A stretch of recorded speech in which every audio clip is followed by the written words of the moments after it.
Ikiwa leo ni tarehe 18 mwezi wa pili mwaka 2026, tunazo taarifa mbalimbali ambazo tumezikusanya na kukusogezea karibu yako, ikiwemo taarifa ya Waziri Mkuu Dr. Mwigulu Nchemba.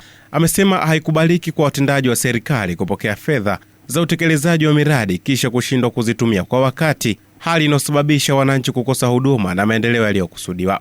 Dr. Mwigulu ametoa kauli hiyo leo Februari 18 mwaka 2026 alipokuwa akizungumza na wananchi wa Ndungu, wilaya ya Same, mkoani Kilimanjaro, ambapo ameanza ziara ya kikazi mkoani humo.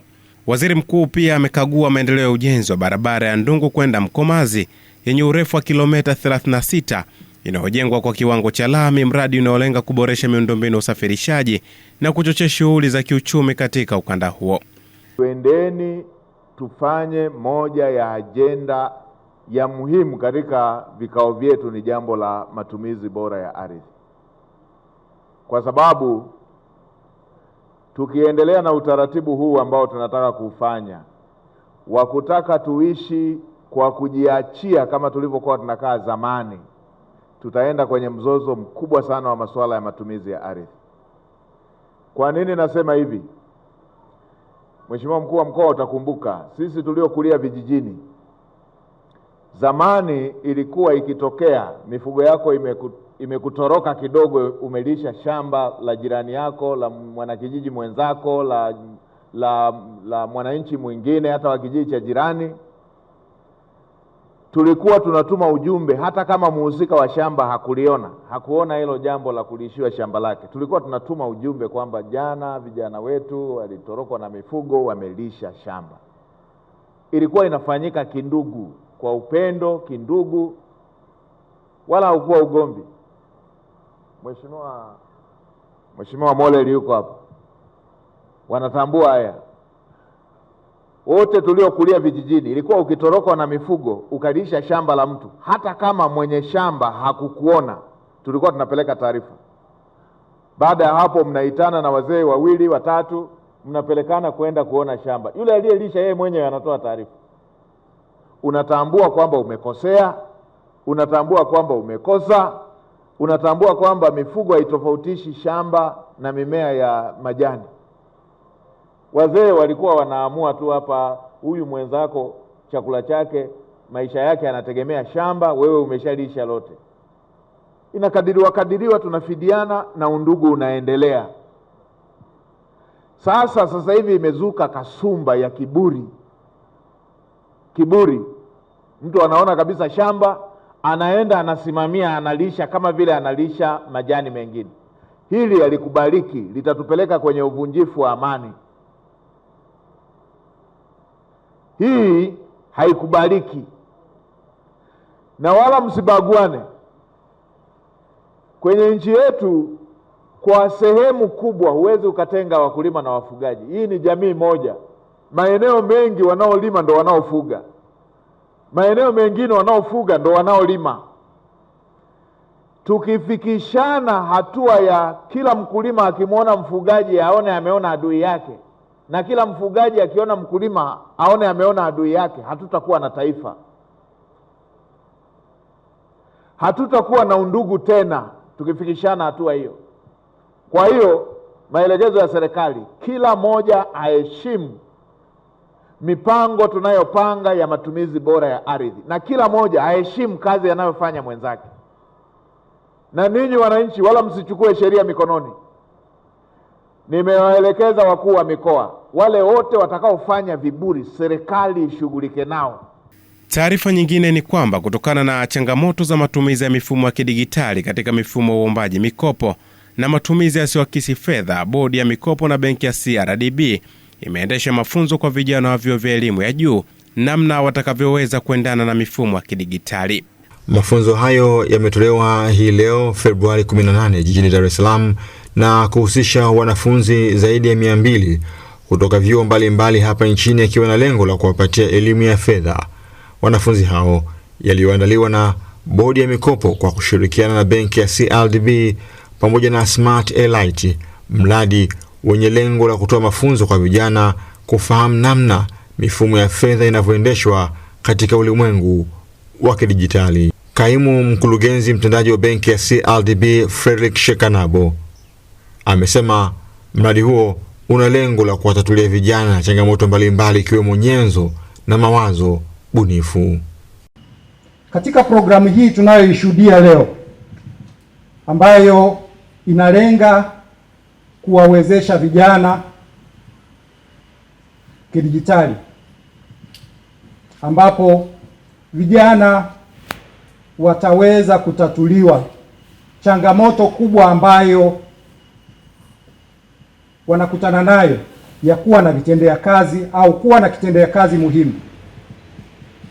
Sasa katika mashirikiano tunayoyaongelea leo, tunaongelea kukuwezesha kukupa kitendea kazi, tunaongelea kukuwezesha kuwa na mawazo bunifu,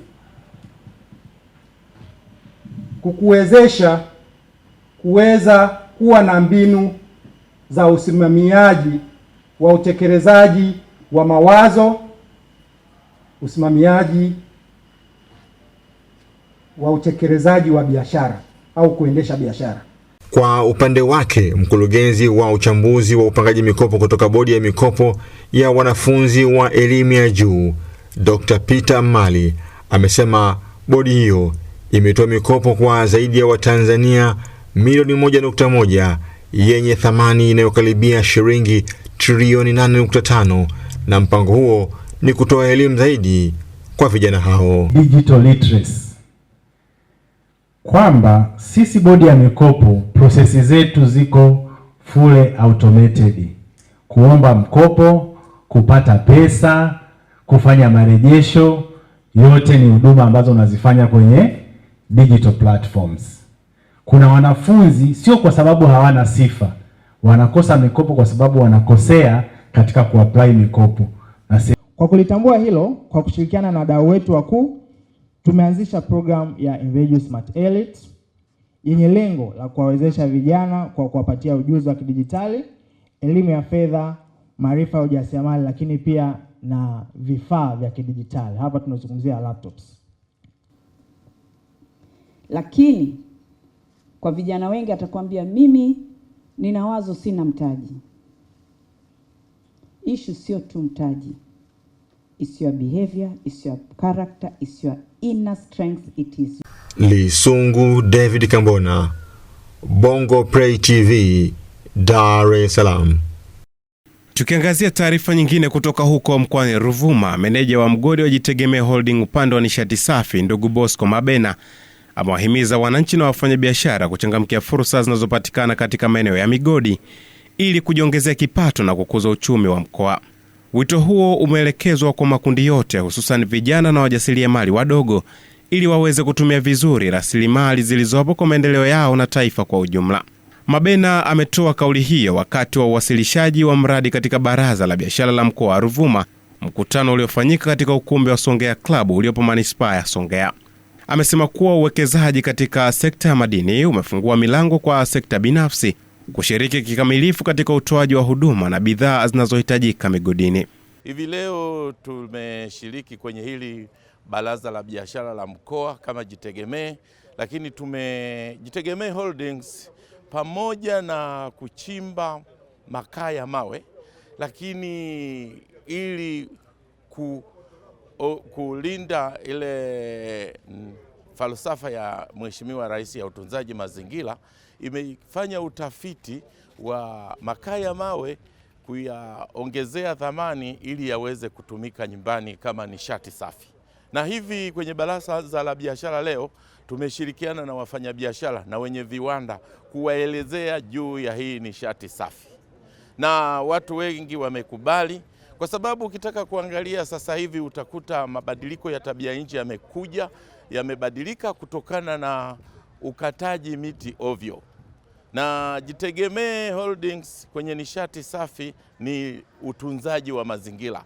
Kwa kweli tunatakiwa tutunze mazingira kwa kutumia nishati safi. Kwa hiyo sasa hivi tuna coal briquette ambazo tumeziintroduce na tumeweka kwenye mikoa yote kwa ajili ya matumizi ya viwandani lakini na majumbani. Kwa hiyo sasa hivi tuna ofisi zetu karibu mikoa yote Tanzania, na tuna wawakilishi wetu ambao wanafanya mauzo.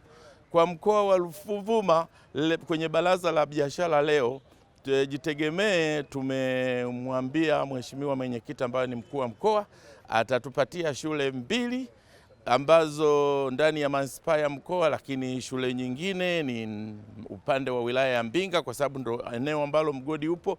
Tutafanya ujenzi wa majiko kwenye mashule hayo, majiko yanayotumia makaa ya mawe, majiko yanayotumia nishati safi, ili liwe shamba darasa kwenye mkoa. Watu wengi waende wajifunze kuona hii nishati kwamba ni ya gharama nafuu, lakini inakaa kwa muda mrefu na ni salama kwa matumizi.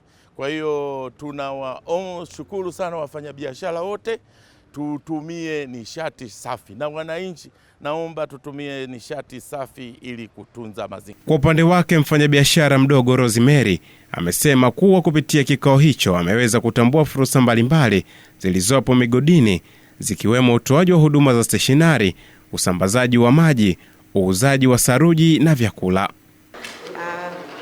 Kutokana na hao jitegemee, fursa kubwa niliyoiona hapo, kwanza haya makaa ya mawe ni makaa ambayo unaweza kuyatumia katika kupikia shughuli mbalimbali au katika taasisi, na yana gharama nafuu.